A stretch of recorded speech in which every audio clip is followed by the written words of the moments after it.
I imagine that most people usually associate witches and curses with New England or Europe, but either way, they're probably thinking of a bygone time, excepting maybe for New Agers and Wiccans, but that's a bit of something else. When people hear the word powwow, they're probably going to associate it with the American Indians, specifically the Algonquins, from whose language the term comes from. Tonight, though, I'm going to alter your perspective a bit, as I have a story of a witch, a murder, and a powwow doctrine that takes place not in colonial Pennsylvania, but at the height of the American Jazz Age in the year 1928.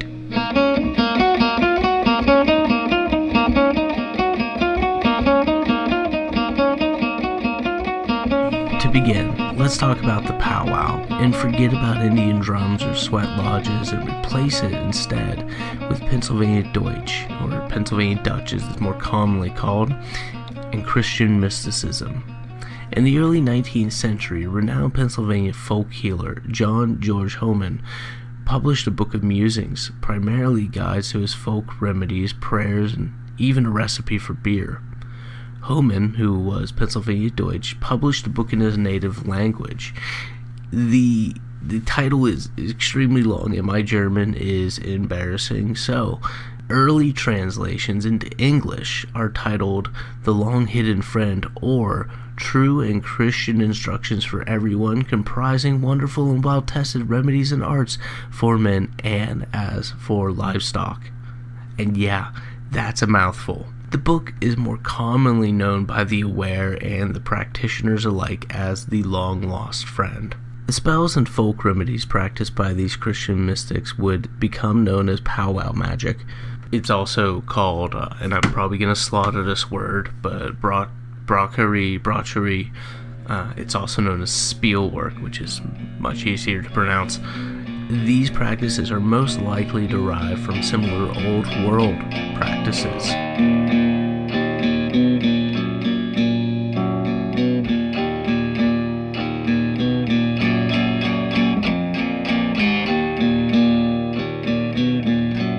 Over the next 100 years, people in the area continued to read and practice the teachings in the book.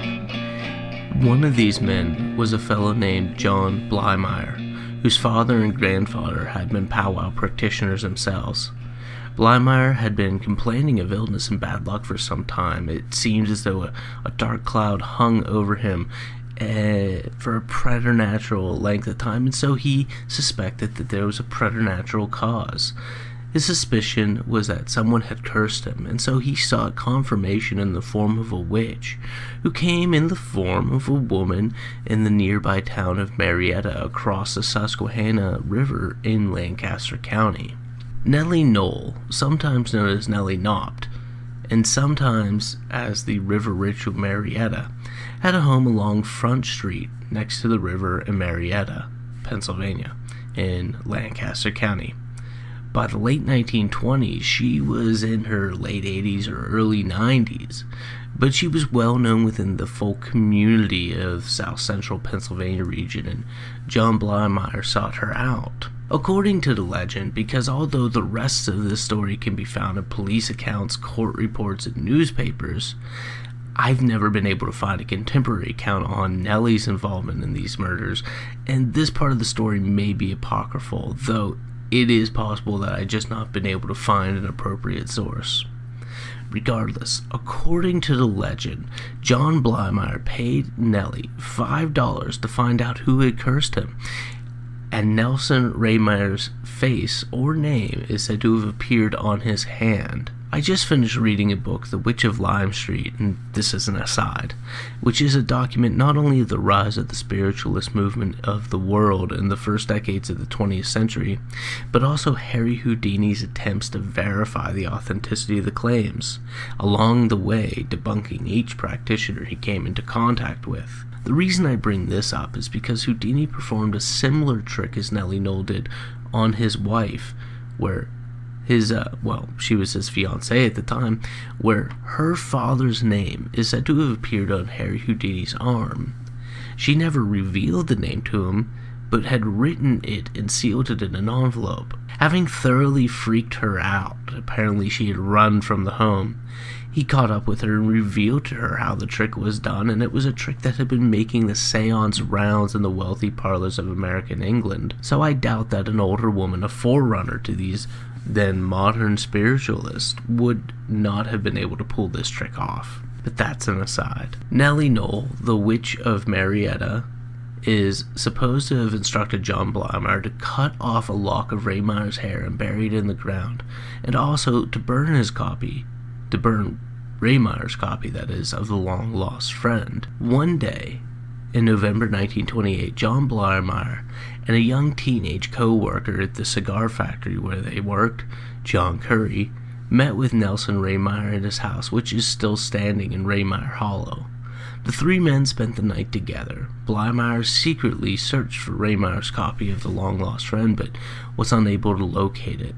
Leaving in the morning, Blymeyer and Curry returned the following evening, November 27th, with a third person, another teenager by the name of Wilbert Hess. On this second visit, they wrestled Nelson Raymeyer down to the ground and killed him with a block of wood.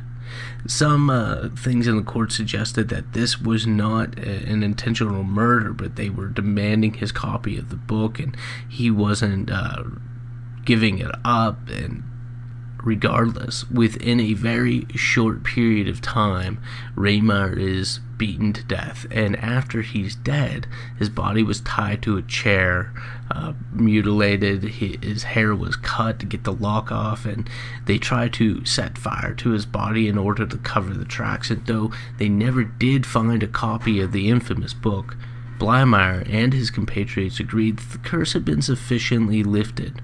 After they left, the fire went out, though not before charring some of the floor and the joists below. Authorities were pretty quick to arrest the trio, and an ensuing trial was a sensational affair that received international attention. People today speculate that Blymeyer may have had some mental health needs which weren't going to be addressed in the same way which we address them today.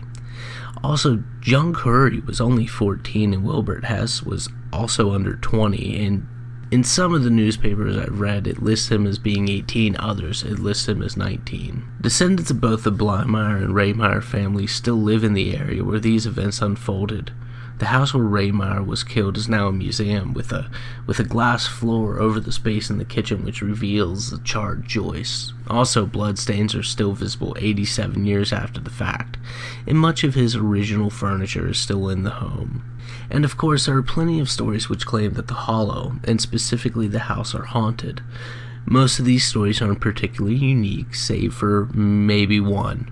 I've had a couple people tell me of a story about some kids who drove out to the house in the middle of the night and, after a while having failed to see a ghost or anything sufficiently spooky, they threw rocks towards the windows of the house, only to have the rocks thrown back at them. And of course, Nellie Knoll is supposed to haunt her former residence on Front Street of Marietta, though I've not been able to find much out about her or the house, and I really ought to make a trip to Marietta. At the end of the day, 1928 is not a time so removed from our own. It was an era of radio, automobiles, and movies, and in fact the year was also the first time a television drama was broadcast, 1928. Also around were apparently witches and murderers, but those have always and probably always will be around us. And if you've got any comments or suggestions, stories, pictures, feel free to email me at drpennsylvania@gmail.com. That's doctor spelled out.